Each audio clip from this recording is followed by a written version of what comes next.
You are listening to Meet the Thriller Author, the podcast where I interview writers of mysteries, thrillers, and suspense books. I am your host, Alan Peterson, and this is episode number 177. In this episode of the podcast, we'll be meeting Wanda M. Morris, who is a corporate attorney who has worked in the legal department for several Fortune 100 companies. She's an alumna of the Yale Writers Workshop, Robert McKee's Story Seminar, and is a member of Sisters in Crime, Mystery Writers of America, and Crime Writers of Color. She lives with her family in Atlanta, Georgia. All Her Little Secrets is her debut novel, which was published on November 2nd. Before we get to the interview, I'd like to tell you about the sponsor of this episode of the podcast, which is Brain FM. I'm really excited to tell you about Brain FM. They provide music that's designed for the brain to improve your focus, meditation, relaxation, even for naps and sleep within minutes. So you're not going to hear the latest hits that's going to distract you on Brain FM. Instead, they use a science-first approach to create music that sounds different and affects your brain differently than any other music by using this patent technology that makes their music unique. It's purpose-built to steer you into a desired mental state, like, for example, to focus. And that's what I use it mostly for myself, is to focus on my writing. This technology was developed by neuroscientists, so it's pretty heady stuff here, but the bottom line is that it works. And if it sounds like a little weird, it did to me at first too, but there was a lot of buzz in the writing community about Brain FM. I kept hearing writers using it to improve their writing and to help them focus. And then my wife started to use it, and she's not a writer, she's an accountant, but she started using it for her work, and she was raving about how great it was. So I gave it a shot, and right away I started seeing a difference, how Brain FM was helping me focus when it came to my writing time. So I'm excited to share this special offer with you for Brain FM. If you go to thrillingreads.com/brain, you can learn more about it. You can hear Brain FM in action. And if you use the promo code thrilling-reads, you'll get a 20% discount coupon when you subscribe. So check it out at thrillingreads.com/brain. Okay, here is my interview with Wanda M. Morris. Welcome to the podcast, Wanda. Thank you. Thank you for having me. So I have to ask, because you have a lot of experience in the legal field. Did you always want to write fiction and thrillers while you were working as a lawyer? Oh, wow. I've always wanted to write. I've always loved to write. Didn't know until much later in my career that I wanted to write fiction, that I wanted to write books. And then when it hit me, it was kind of like a shot. And I was like, oh, that would be so cool to do. Of course, I knew absolutely nothing about writing a book, and it showed from my very first draft. But did it help with you? Because I'm assuming as an attorney, you probably had a lot of experience writing like legal stuff. So do you find that it helped at all, or is that just two different worlds? Well, yeah, writing a novel and writing, say, for example, legal briefs are two very different things. There is some of the habits that I developed as a lawyer, I brought over to my writing. And that's things like writing on a deadline, having to work in a crunch.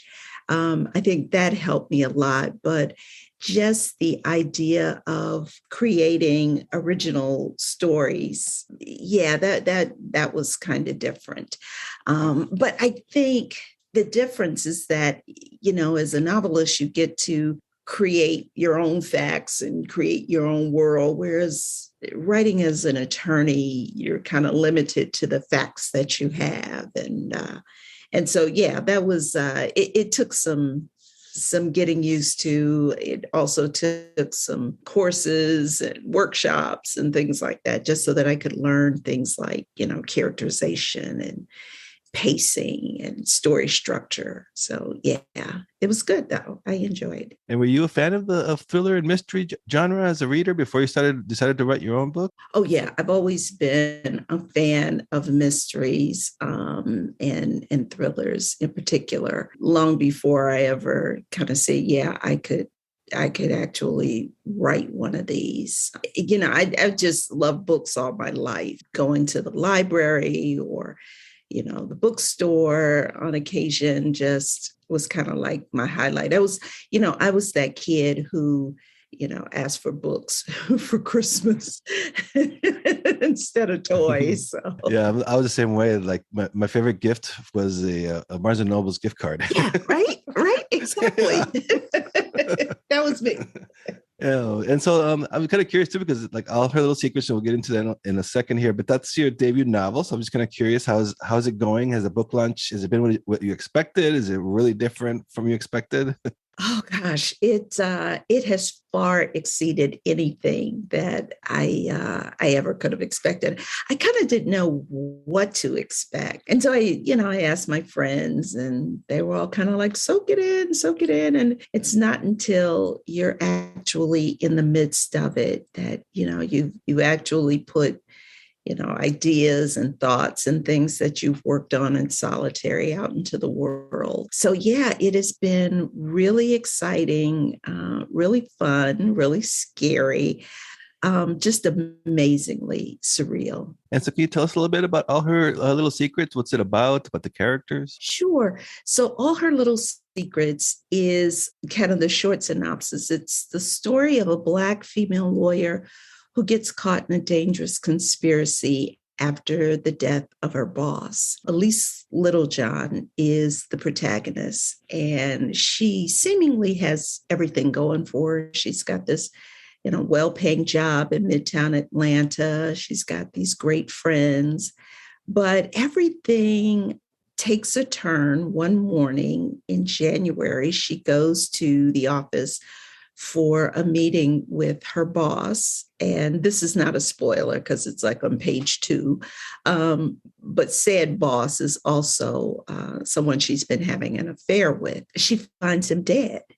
And she does what many people would consider the unthinkable. She actually walks away without calling the authorities.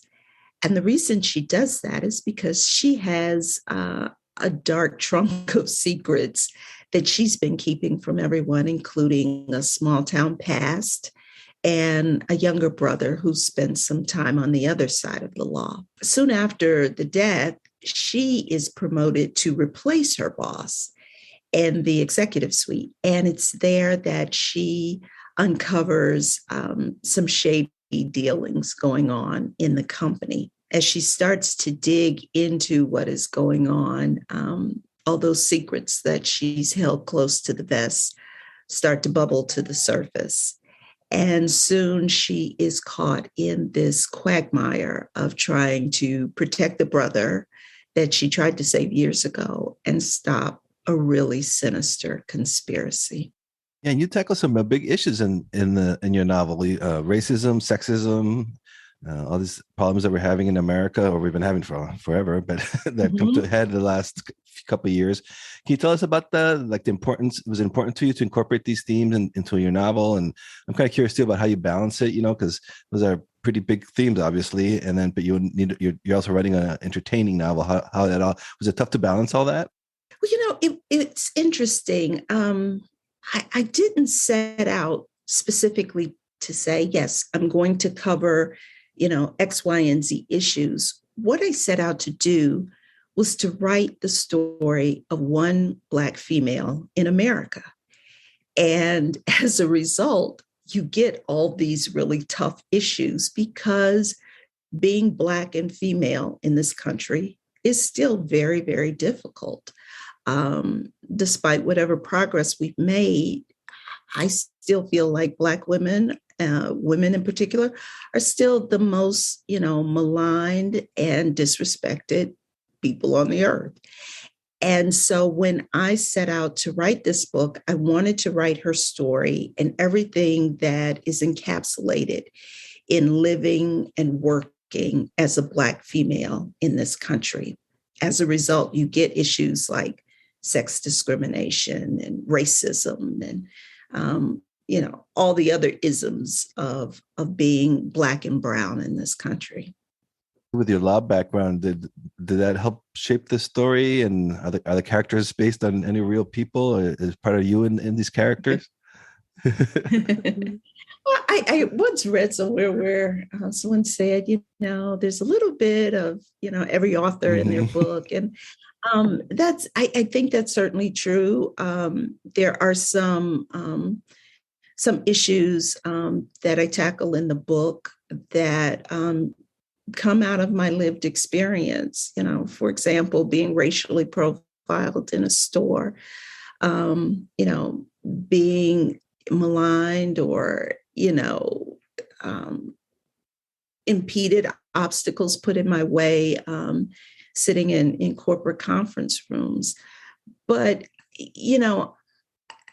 I think my law degree certainly it certainly did contribute to the story in the respect that I wanted to be intentional about the difficulties that this particular character faced, and so my law degree and my law background informed the book because I wanted to set up a really tough situation for Elise, where she would be caught between this dilemma of her ethical duties as a lawyer and also her moral duty to her brother and her family. As I've said before, despite the body count in this book, it really is a book about family and love and loss and resilience. Was intentional about her being an attorney in the book because I wanted to put her in this really tough dilemma, and what would she do when faced with these, opposing obstacles. Yeah, it seems like Atlanta has a pretty big role in the novel. Is that you always talk about you always hear about the old South and the new South. Can you tell us a little bit about that, especially out here on the West Coast? It's always fascinating when I hear those terms. Tell us a little bit about Atlanta, the role it features in your book. Well, sure. To me, Atlanta has always been a city of dichotomies. This city was once the military, operations center of the Civil War. It is also a city that served as the cradle and the birth, so to speak, of the civil rights movement. So you had these two kind of opposing hallmarks in the city. You can drive down, a street and see Confederate soldier statues right down the street from the, historic Ebenezer Baptist Church where Dr. Reverend Martin Luther King preached. There are Confederate soldiers carved into the side of a mountain, Stone Mountain, here in Atlanta, which is, down the road from the John Lewis Parkway. So you have these kind of competing hallmarks of the city. And I thought, gosh, this would be the perfect setting for a woman who is faced and tasked with, racially charged issues in the book. And while Black and brown people aren't sitting in the backs of buses anymore, and we don't have to go to the back of a restaurant to be served, I still think that we have some ways to go in this city and in this country. As a matter of fact, I think that there's still economic disparity that contributes to a lot of oppression and the rigors and challenges of trying to live as a Black person in this country. In corporate boardrooms across the country, there's still a sore dearth of Black and brown people in executive management. I read in a Fortune magazine earlier this spring that something like 3% of the executives in Fortune 500 companies are Black. And I just think, wow, that's sad for all of us, because when you have a homogeneous looking boardroom where, initiatives and company is driven from the top down, you kind of get that same thinking. And I think that that's unfortunate for everyone. The company is done a disservice, as well as the people who work and consume goods through those companies. Yeah, I was reading when I was doing research on your background that you're a strong advocate for empowering women in communities of color, and I read it and I read that in your novel that it's sort of like a continuation of that advocacy. I know you might not have started it that way, but can you talk a little bit about that? How fiction, how a thriller novel can help in that, especially for people who are writing and maybe can think of doing something like that. Yeah. Well, I hope that after reading this book, people come away from it and say, wow, I hadn't thought of it that way. Or, you know, Wanda Morris gave me food for thought about, how I interact, or, what am I doing to be, an ally to people of color. And so my thought is, similarly that, not just, people of color, but women too. There are moments in this book where nearly all the women in the book are on some sort of journey. And my hope is that, people kind of stop and think, oh, am I contributing to the problem, or, am I helping? And so, yeah, I like to think that those issues that I tackle in this book um, are things that people see in real life, and that they can now say, you know what, I've got a different thinking about this, or there's another approach I can take. It's in the book, Elise Littlejohn faces like an almost insurmountable amount of, not only tragedy, but just kind of microaggressions, just those little bitty things that occur on a day-to-day basis that, you stop and think, oh, some offhand remark that somebody makes thinking I'm being funny, I'm being clever, is something that could be offensive. And so, in tackling these issues through fiction, my hope is that I'm also tackling them in real life by helping to change behavior. Yeah, I think that was great too, because like you said, you're dealing with these issues, but you turned out a action-packed, page-turning thriller.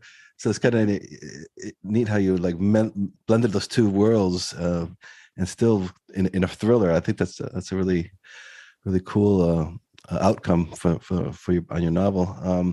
So I'm kind of curious too now. So how do you come up with? I know this is the cliche question, but I have to ask it. How do you come up with your ideas for your books? Like, how was the process? Wow. Well, with this one, I I worked I've worked for companies where they didn't treat women and Black and brown people and disabled people very good, whether it was pay equity or in resources, promotional opportunities, what have you. And that stuck with me. And then I also I worked for a company that they called everyone family, like executive management called all the employees family, and wanted everyone to consider themselves part of the Blip company family. And someone in my department died unexpectedly. There was nothing sinister about the death. The person just died. But I was mortified by how quickly everybody went back to normal after the person's death. The office was cleaned, and, the name was removed. And, 2 days later, nobody was talking about the person. It was as if the person had never existed in that office. And that, just like I said, it just mortified me, and it stuck with me, because I thought, gosh, if we consider ourselves family, shouldn't we be doing something more? Should we not be reaching out? There should be something more that we could do. So that served as the genesis of this theme of family that runs through the book, who we call family and why we call them family. And I tried to explore that, both from a corporate setting, whose family, as well as a personal setting. Who is Elisa's family? And it isn't always, via biological ties either. I'm kind of curious about your writing process. Do you outline your novels, or do you write by the seat of your pants? Oh gosh, no, I couldn't write by the seat of my pants. I tend to outline, and I think I do that primarily just so that I have a roadmap. And when we're talking outlines, I'm talking very loose outlines. We're talking just a few pages, and nothing like, I once heard Jeffrey Deaver writes like 250-page outlines. And I'm like, no, I'm not doing that. But we're talking a very loose outline so that I kind of know the big scenes and the big turning points in the book. And then I start to write. I don't always know how the book will end. As a matter of fact, I never know how the book will end. And I like that feeling of writing to the unknown. So, even with this book, I was like writing right along with, Elise's, she's running and I'm kind of like, oh my gosh, girl, where are you going? It's like I was running with her on the keyboard. So I do that.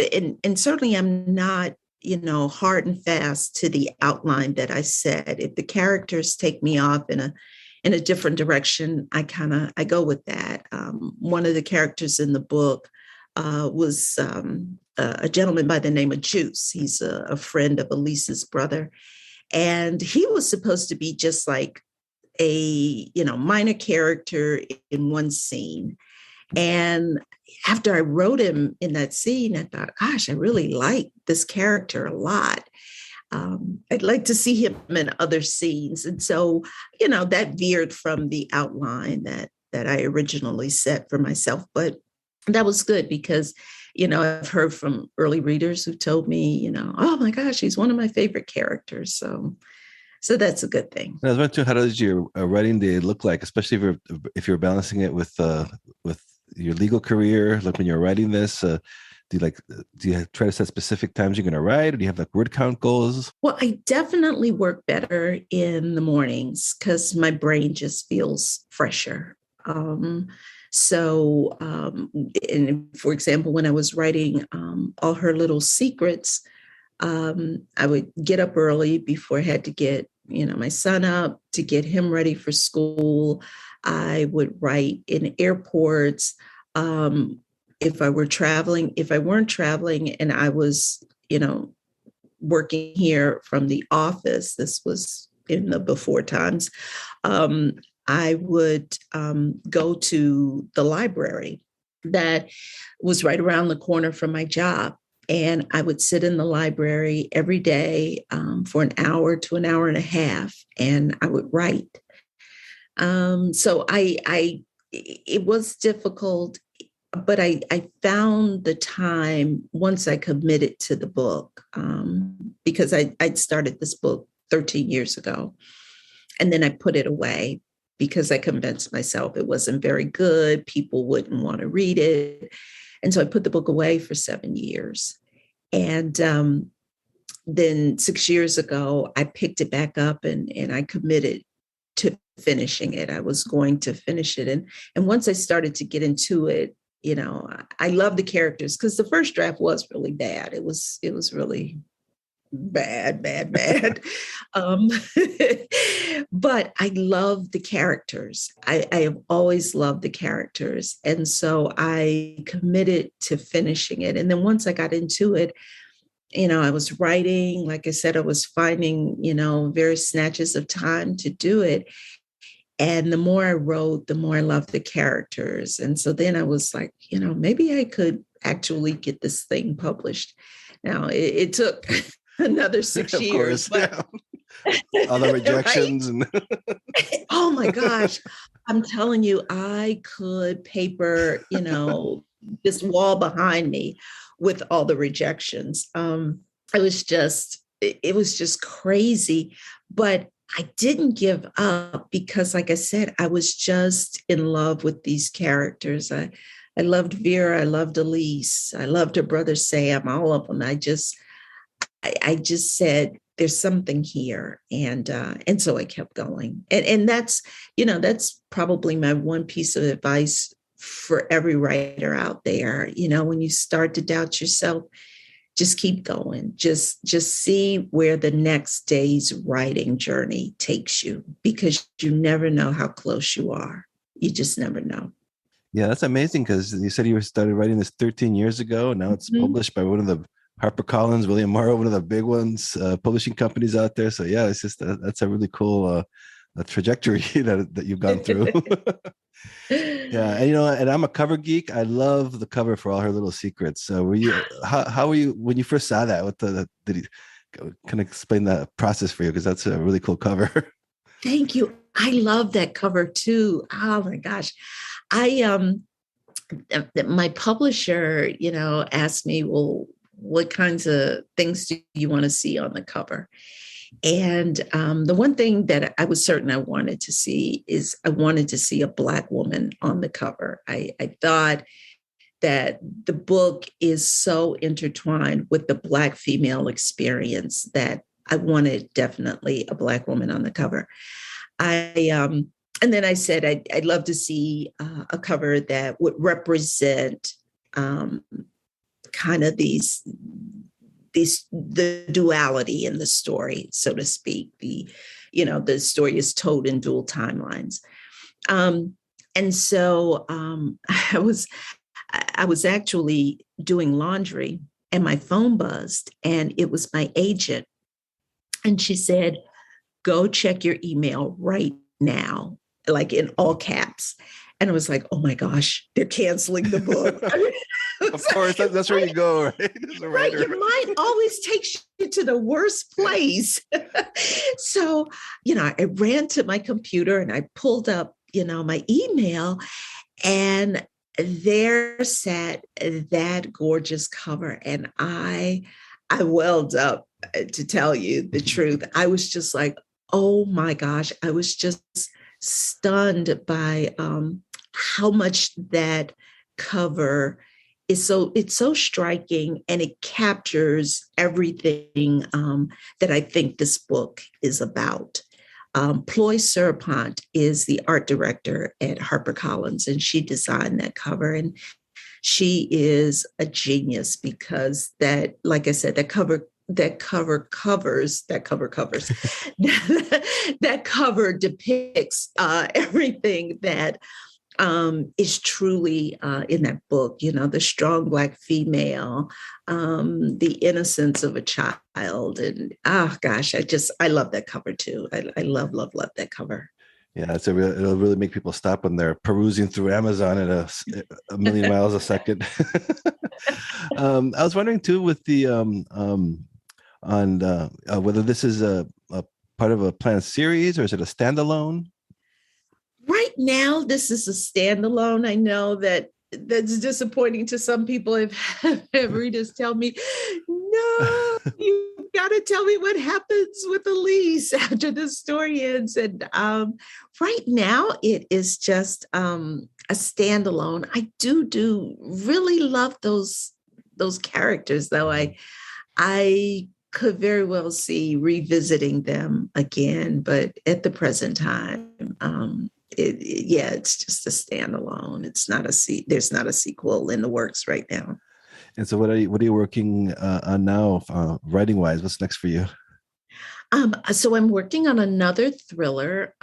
This one is set in the Jim Crow South of Mississippi in 1964. And it is the story of two Black sisters who become embroiled in the murder of a white man. And before the police can catch up to them, they take off running. One heads to the north, purportedly for a better life away from the discrimination of the South. The other sister winds up in a small town in Georgia.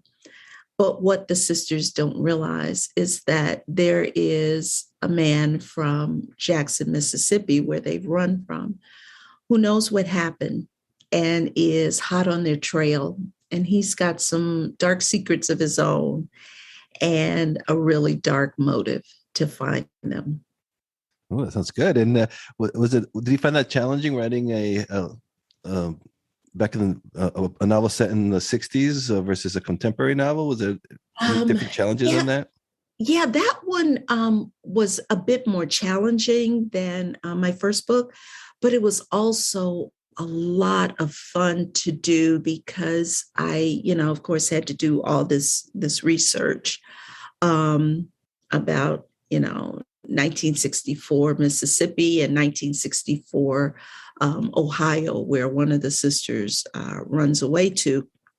And so that was really, really interesting, and getting to talk to people who had actually been in some of those places at that time was just fascinating. But yeah, I really have enjoyed writing that book because it also, in addition to this story of, these two sisters on the run, it also encapsulates like a lot of what was going on during that period where, excuse me, this country was, right at the cusp of the civil rights movement and, the dismantling of Jim Crow laws in the South. And so that was just fascinating to research and write about. And so before I let you go, Wanda, I always like to ask my guests, because I have aspiring writers that listen to this, you already gave us some good advice, but any advice for aspiring thriller mystery writers that are listening? Oh, gosh, yeah. So in addition to, persevering, as I mentioned earlier, the one other thing I would strongly advise is to build yourself a community of support, because writing and getting published is just fraught with all sorts of rejection. I mean, it's a rare writer that just sits down, bangs out a story, and goes right to publication. There is a lot of rejection. And one of the things that helped me was finding like-minded people, other writers who were also on their journey, whether they were ahead of me on that journey or coming alongside of me, but find people who are also writing and are also driving towards the same goals that you do, so that they lift you up and you keep each other lifted in support, because it's tough I remember one day I got like 4 rejections all in one day, like all in the span of 2 hours, actually. And I got to tell you, that would hurt. Yeah, that's tough. That was tough. Like every email I opened was like, oh, unfortunately. And I was just like, oh my gosh, I just don't want to open another email. But it helps when you have friends and support along the way that keep you lifted and keep you going.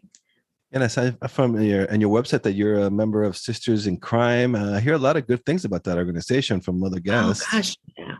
It's a wonderful organization, tons of resources. I have a lot of friends there, and it's just been a really, really good support system. They have chapters all across the country, or if there's not one in your city, there locally, you could certainly join as a general member through the national website, sistersincrime.org, I believe it is.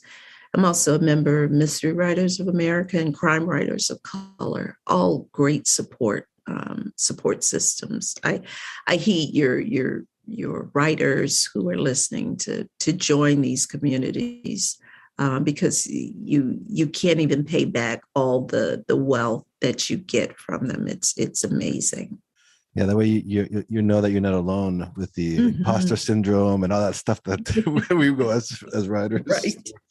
And so, what's the best place for the listeners to find you? I'm assuming it's your website. Sure. It's wandamorriswrites.com. And I'm on Facebook and Twitter and Instagram as well. So look for me on all those social media channels as well. Wanda, thank you so much for being on the podcast. Really enjoyed chatting with you about your novels and about all her little secrets. Thank you so much. Thank you for having me. Thank you for listening to Meet the Thriller Author. I hope you enjoyed my conversation with one of your favorite writers of mysteries and thrillers. Or if this episode's guest is new to you, I hope you give their books a chance. Helping listeners discover new authors and books is one of the coolest outcomes of doing this podcast. As always, you can head over to thrillerauthors.com to sign up to my Thrilling Reads email list. That way you won't miss out on any great deals in thriller and mystery books. You can also check out all the links and resources in the show notes for this episode over at thrillerauthors.com. And also please do subscribe to this podcast if you haven't done so already, and leave a rating and review wherever it is that you're listening to this show. If you have done that already, I thank you. I really do appreciate your support. For my other links to my author website, social media haunts, and more, check out thrillingreads.com/links. All my links will be on that page. So that's it for this episode. See you next time, and stay safe out there.